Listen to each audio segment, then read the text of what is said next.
mbokki Sénégal asalaamaaleykum ñoo ngi dellu si ci kàddu yu gàtt am nañu sekk ak yéen ci waxtaan te muy waxtaan goo xam ne gu war la li tax mu war ñaar la lu ci njëkk mooy dañoo nekk ci mbir moo xam ne ñépp xam nañ ni mbirum askan wi yépp la dossier bi nga xam ne lëmbee na Sénégal depuis ñaari at ñépp xam nañ ni dossier Sénégal yépp la li ko gën a firndeel mooy buñ ci defee convocation bu gën a ndaw ci convocation daanaka Macky Sall dina mobiliser armée nationale moo ne jaru ko woon ndax buñ ma convoqué it damay génn sama kër dem wuyu ji déglu ñibbisiwaat ndax li ma leen yàgg wax rek bu dee dossier bi kese gisuma kan moo ci mën a condamner Ousmane Sonko rawatina mu naan da koy tëj ndax defuñu waxuñu yéeguñu ñaareel bi firnde ni dossier wu ñëpp la mooy gis-gis bi ci nit ñi am ak li ci laxasoo yépp ci ay yaakaar moo tax saa su nekk day jaadu ñu dellu si waxtaanata ak yéen fuñ ci toll rek ñu ne leen fii lañ ci toll xam ngeen ni ci wàllu yoon dañ naan dossier boo xam ne dafa nekk ci loxo instruction nit ñi waruñ cee àddu waaye dossier bi nag daañ ci àddu donte duñu xóotal duñu sori ci biir waaye dañu am obligation wareef la ci ñun ñuy waxtaan ak askan wi den wax fi dossier bi toll ak lu ci am ñu wax leen ko ndax loo xam ne mën na yëngal réew dafay jaadu waa réew mi di xam nu mu demee ñu del nag di leen gërëm ndax gis nañu saa suñ ñu convoqué sax dafa mel ni nit ñi dootuñu lekk dootuñu naan lañuy jot ci ay message kenn xamul nu mu toll saa su ne dañuy dalal seen xel neneen convocation dañuy dem wuyu ji bu soobee yàlla dellu suñu kër ci jàmm tey nag wuyu ji woon nañu ci li ñu tuddee confrontation mooy nee nañu ki jiiñ ak ki ñu jiiñ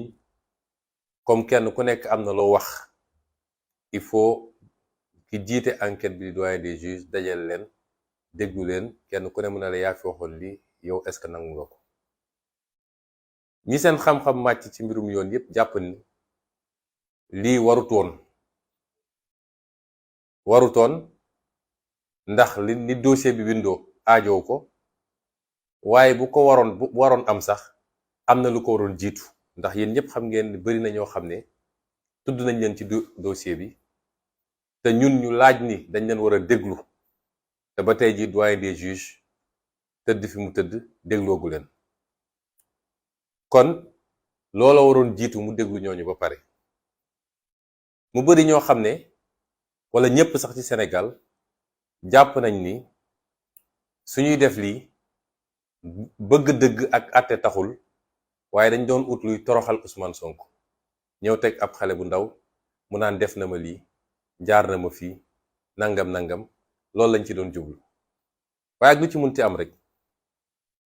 woo nañ ñu dem nañ ñu uyu may leeral nag ay mbir ci lu gàtt ndax dégg nañu waxkatu lu dul dëgg boobu nga xam ne ci loolu la dëkk ñépp xam ko ne dañoo dakkaloon ndaje ma ndax sama diggante ak Adji Sarr mi may jiiñ dañoo amoon xuloo bu fa am wala jàppante ba tax juge bi dakkal daje bi loolu ngeen jéggal ma ci kàddu gi waaye ay kàcc la waaye nag kooku moom luy jóge ci moom rek kàcc la ndax léegi rek may ñëw gis naa vidéo bu avocat wu Adji Sarr ci boppam weddi loolu du ma wax nag samay avocat benn interruption moo fa amoon te li ko waral mooy greffier dem na di bind ba benn instant fichier bi mu doon liggéeyee ci ordinateur bi réer ci ordinateur bi mu koy wër gisu ko ñu ne kon nañu interrompre ba ñu jot a récupérer fichier Word boobu pour mun a continuer waaye jàppante amu fa. kii nga xam ne moo ma jiiñ kuy waxal yàlla rek ñëw na correct wax ju correct donte avocat moom ko doon essayer ruux pour mu wax xabaabal wala wax leneen lu mu warul wax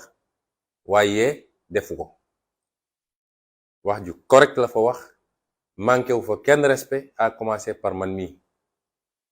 may profité rek di wax ay mbokkam lii ma gis tey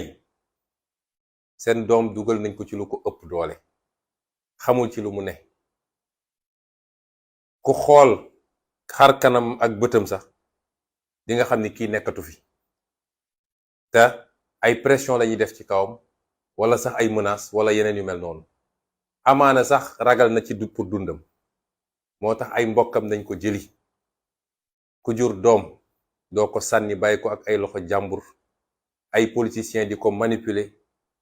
ak ay nit yoo xam ne jàpp nañ dañoo war a fayu bàyyi seen doom seen kër di ko manipuler ba tey jii mu nekk li mu nekk nii. ba ci ñi nga xam ne ñooy défendre àq ak yelleef de manière générale, waaye ñiy défendre àq ak yelleef ci jigéen ñi, ndax xale bi ma gis nii sànk nañ ko te xamatul fu mu nekk. leer na ma ni ku ko mënoon génn ci lii tey mu génn ci. kon loolu amu fa, wax dëgg yàlla journée bi yépp dégguma fa benn mot bu déplacé boo xam ne wax na ko fa, moo xam lu jëm ci man wala lu jëm ci ay avocat wala lu jëm ci juge wala lu jëm ci procureur. wax nañu tamit ni dañoo bañoon tontu laaj yi. loolu amut, ndax lu mel nii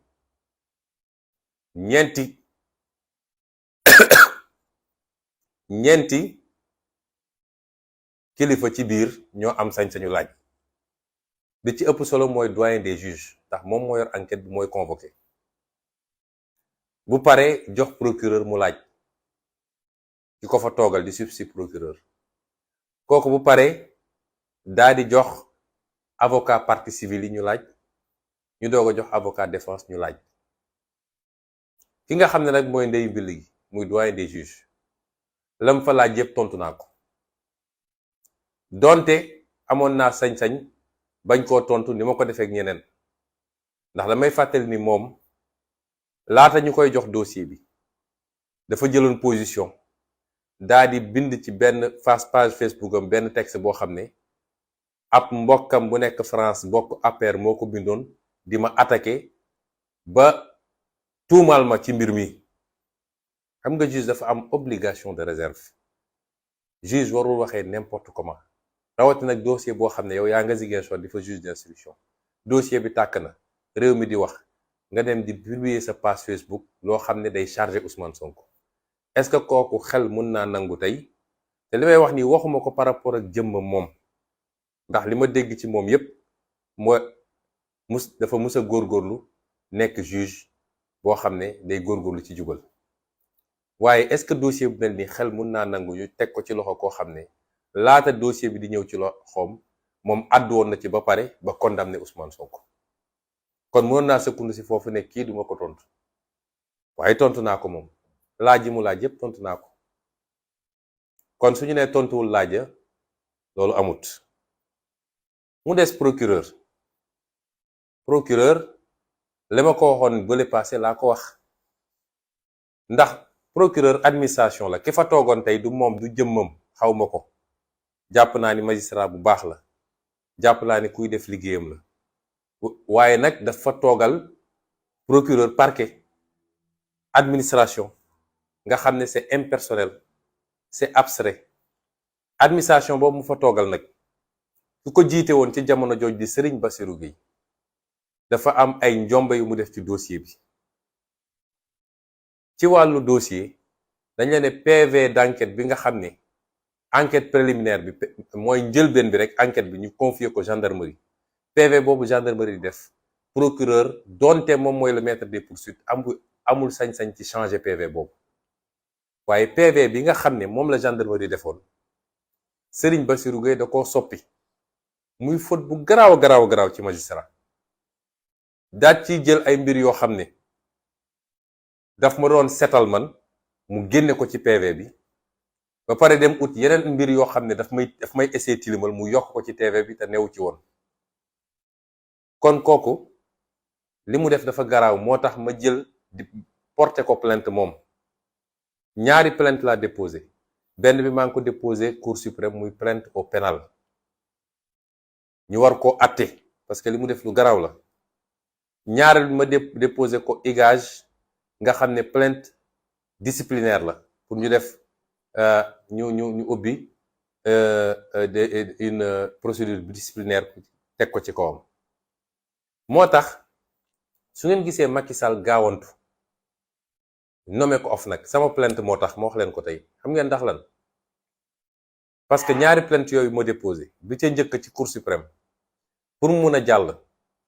faaw rek ministre de la justice nangu. Cour suprême day bind ministre de la justice ne ko am na magistrat bu ñu tuumal dara waaye mënuñu ko àtte tant que yow joxoo sa autorisation. te yéen xam ngeen ni man de fooguma ni Ismaïla Madior Fall su ma ne Ismaïla Madior Fall nag wax naa Macky Sall dina joxe autorisation pour ñu àtte Serigne Bassirou Gueye kon boobu ñoom mun nañ ko bloqué foofu. waaye bi nga xam ne moom laa déposé ci inspection générale bi nga xam ne mooy gérer biir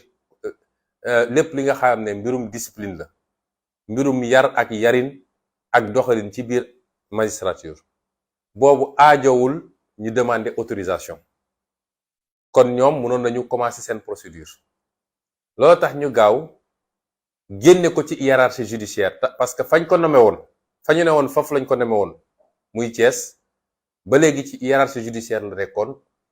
IGAJ mënoon na traité dossier bi waaye buñ ko roccee foofu yóbbu ko OFNAC dañ koo génne ci hiérarchie judiciaire ba nga xam ne tey IGAJ su ko bëggoon a woo sax mënatu ko woo parce que il est en détachement wala en disponibilité nekkatul ci hiérarchie judiciaire bi. looloo tax ñu Macky Sall gaawantu rocce ko foofu. ñii muy nommé ñëpp ay ñoom Mamour Diallo ñoom seen foog na ni loolu mun na leen muccal waaye directeur wala directeur général amul immunité justice da koy mën a woo. kon procureur boobu parquet boobu def njombe gu toll noonu kooku yelloowul may tontu ay laajam parce que dafa bokk ci complot bi moom Serigne Bassirou Gueye dafa yóbbaale parquet ci biir complot bi kon kooku duma tontu laajam. nee nañu tontuwul avocat wu Adji Sarr yi tontu naa leen li ma leen tontu moo leen arrangé wul ndax avocat yi ñaar la li wax ji bëri yépp ñaar lañu ka ca njëkk di maître Kane Abdou Dialy Kane dafa ñëw laaj ma bi mu laajee premier laajam dama ko génneel benn article boo xam ne moom moo defoon interview mars 2021 bi affaire bi di doog a fël wala février 2021 daa di wax ni ñun am nañu preuve yépp ci li ñuy jiin Sonko ñoo ngi xaar ba juge wooñu moo ko wax ma génneel ko article bi teg ne ko waa yow sëñ bi koo xam ne dajale nga preuve yépp looy laajati yow kay yaa war a teg preuve yi sur la table ñu avancé nee nga yow am nga preuve yépp ni lii ñu jiiñ Ousmane Sonko moo ko def ba pare nga ñëw fii bëgg ma naan da nga may poser ay question du ma tontu sa question da ngay njëkk a teg say preuve sur la table boo tegee say preuve sur la table ba pare man dinaa la tontu mu ne dëcc di ma xool ma ne ko kon yow rombal. ñaareel avocat bi mooy maître El Hadj Diouf bi mu commencé ne dafay laaj dama ko tontu lu gàtt te soxor taxul ma def ko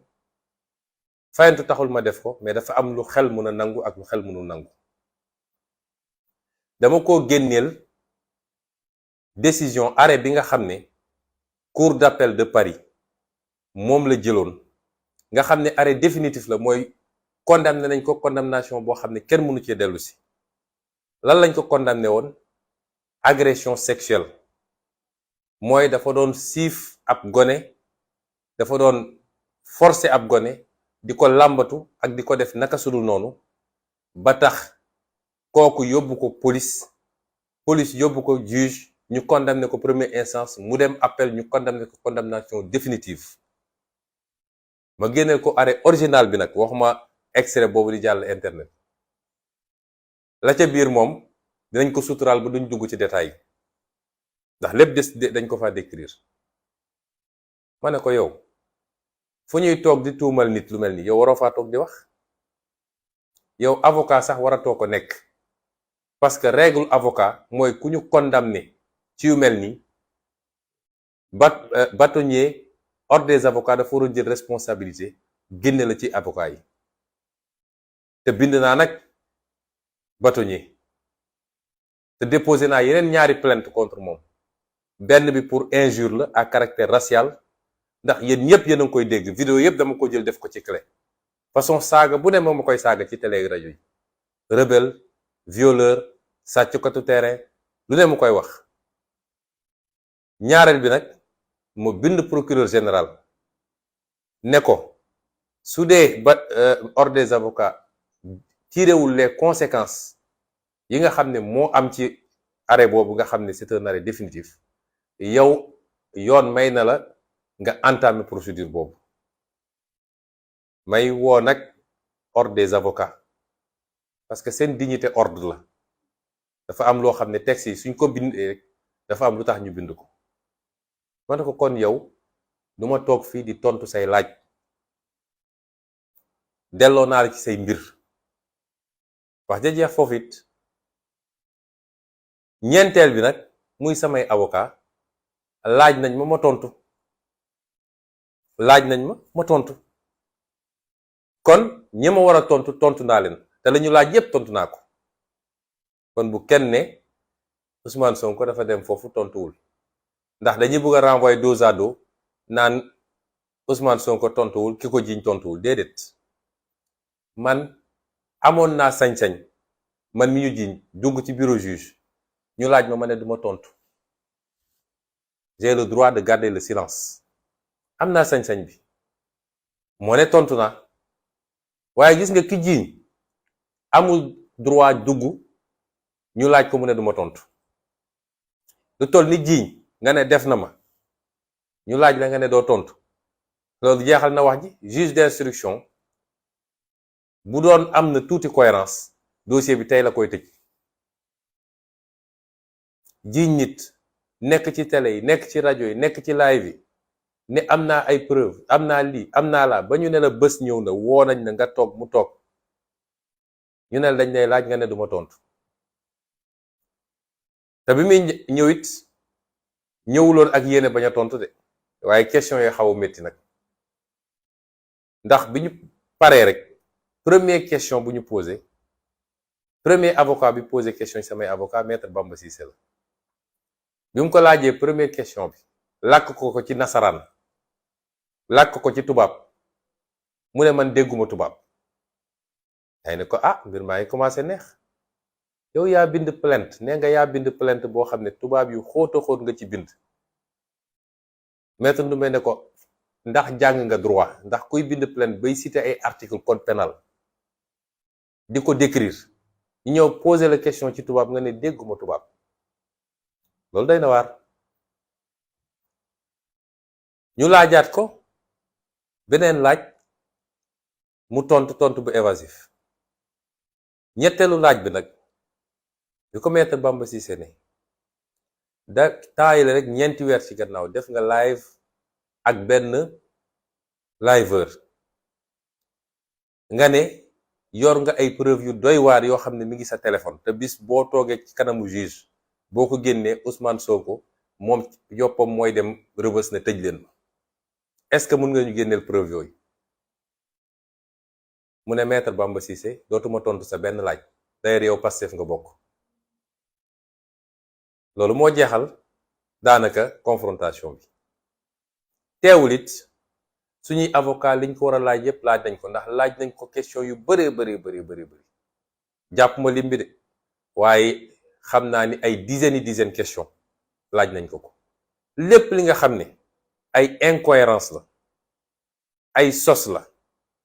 ngeen jéggal ma ay fen la ay wax lu dul dëgg nga xam ne boo ko nattee ci biir déclaration génne ko ci déclaration bale mu waroo bi ci gën a gàtt mooy ëmb gi Sénégal yëpp di xaar boobu ba léegi comme ëmb dafa xew léegi ëmb gi Sénégal di xaar boobu ba léegi te kenn gisagul ñu ne mucc na laaj nañ ko fa laaj yu baree bari mu lànk te du tontu benn ci laaj yooyu. wax dëgg yàlla kuy jiiñaate ba ñu woole kanamu juge war ngaa ñëw lay andi say preuve lépp nga teg ko ci kaw table bi wax ja jeex bu boobaa juge d'instruction day clôturer dossier bi renvoyer ñu dem procès waaye dara ci loolu amut. kon Sénégal olof de naan fen du bejjaaw wax ji bari na lool. ñaari at ñuy dégg lu ne ñaari at xaste bi bari na saaga bi bari na dankaafa bi bari na lu ne dégg nañ ko waaye ñu feddali leen ni liñ leen wax yépp ci mbir mi ay feni neen la. ay politiciens ay nit yoo xam ne dañoo jàpp ni bëgg nañu falu ay nit yoo xam ne 3e mandat moo leen tere nelaw ay nit yoo xam ne nguuru jaral na leen jaay seen doom ñoo dem jàpp ab xale bu ndaw manipuler ko profiter ci condition sociale am dugal ko ci loo xam ne xajul ci boppam sànk ko lor ko mbir mi nag mujj wëlbati ko ci ñoom. may dellu di gërëm askanu Sénégal ndax mars 2021 la ñu bëggoon bu amoon mooy fexe ba teg loxo ci Ousmane Sonko bu toog dugal ko rëbës kon lii lépp duñ ko fi am tey kon duñu dox ba dëgg di feeñ. ñu leen di dellu gërëm bu baax a baax a baax di leen wax nag ni ñi ne ci gannaaw mbir mi ñoo ne ci gannaaw mbir yi ngeen di dégg yépp ci musiba yi am ci réew mi te dara waralu ko lu dul foog ni yàlla dafa bind seen jën yi dañu war a toog ci nguur gi abadan te su doon dañoo liggéeyal sénégalais ba nit ñi gis ko sax mais seddoo xaalis sàggane réew mi jaay alalu réew mi sooxal mbay mi suuxal napp gi suuxal càmm gi industrie amul ci réew mi ba pare nag ñu bëgg a mooy rek ni dañuy toog te kenn du yëngatu dem uti ay arme foog ni mën nañu intimider réew mi ba dal ci kaw réew mi waaye ñi ngi nax seen bopp. may wax nag doyen des juges li ma ko wax sànq laa koy waxaat dossier bi ñaari pàcc la dafa commencé woon ci jiiñaate bi mujj wëlbatiku ci ñoom bu buggee doon juge bu maandu ndax xam nañ ni pression yi bari na ci moom lool ndax dossier bi am nañu ci lal seen 3e candidature wax ma 3e mandat de waaye bu dee dëgg bëgg na maandu te ñu ko koy dénk nag ndax mooy jàmmu Sénégal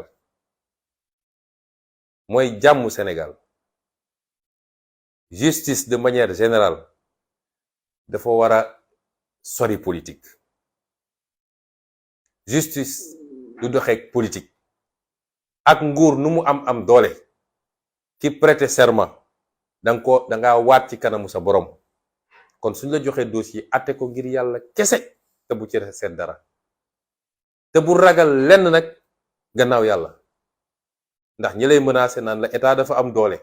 dinañ dal sa kaw gis nga disparition Masamba gis nga disparition Mademba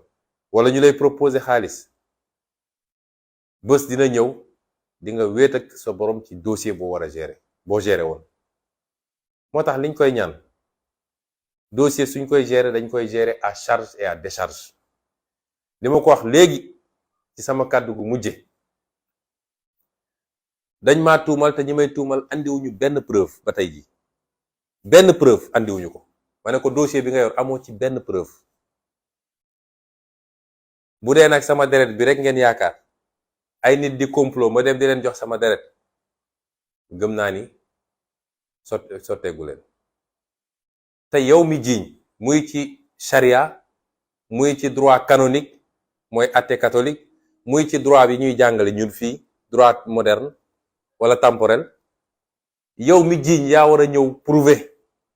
waaye doo jiñ nit ba pare ne ko kaay prouver li ma la wax ndax dëgg la wala du dëgg. moo tax ñu wax ko ni amul benn preuve boo xam ne teg nañ ko muy benn. ñaareel bi seede yi am yépp ci ñi nga xam ne nekkoon nañu ci environnement bi ci bërëb bi seede yépp daf maa setal. amul benn seede boo xam ne dal na sama kaw wala dëggal na li sama plaignante di wax. seede yépp dañu weddi. ma ne ko ñetteel bi mooy man mii nga xam ne nag maa jiiñaate ne leen complot la damaa teg sa loxo lu weextal. lan laa teg sa loxo damaa teg sa loxo rapport interne de la gendarmerie munoo am lu gën loolu ci preuve. keroog dama ko junjoon citeel ko ci ay passage tey laa ko teg ci loxoom versé ko ci dossier bi. Sénégal yépp xam ne nag ci dossier ba rapport interne de la gendarmerie ci ñetti pàccam yi muy résumé bi muy procès verbal bi ak déclaration yi dugal naa ko ci dossier bi tey. ma ne ko damaa teg sa loxo loo xam ne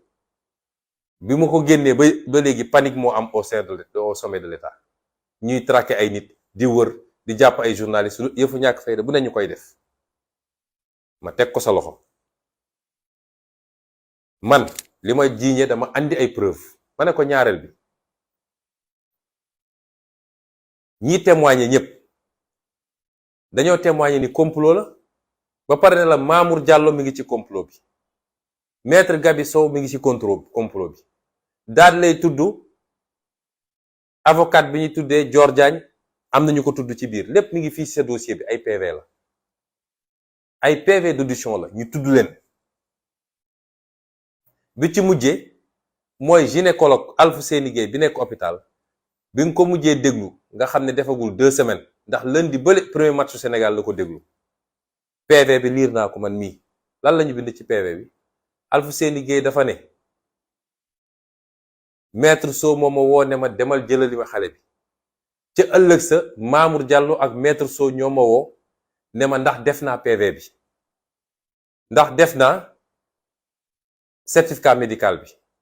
may leen du yéen ma war a laaj certificat médical. ñu insisté di ma woo naan ma lan moo nekk ci biir certificat médical bi. loolu lan moo ko gën a leer lu soo newul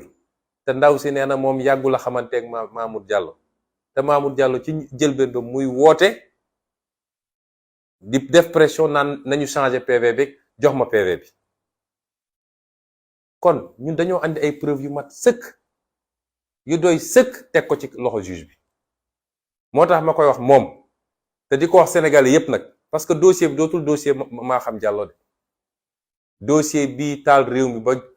fukki bakkan ak ñeent rot ci ay nit gaañu si yàlla xam ndax ba léegi sax ay bakkan newuñ ci di ci rot duñu nangu ñu gérer ko n'importe comment. moo tax ma ne ko munoo tëj dossier bi lu dul woo nga Mamour Diallo déglu ko. boo ko deful xamal ni instruire dossier bi. munoo tëj dossier bi lu dul woo nga maître Sow maître Dior Diagne déglu leen. te nag amul benn corporatisme ma koy wax nag di ko wax ordre des avocats di ko wax également la magistrature suñu ne kii avocat la dafa am immunité man biñ may jiiñ du député laa woon am immunité avocat dafa ëpp doole immunité député ci 24 heures la ñu gaawantu dem teggi sama immunité woo ma. kon avocat bu dem dugg ci complot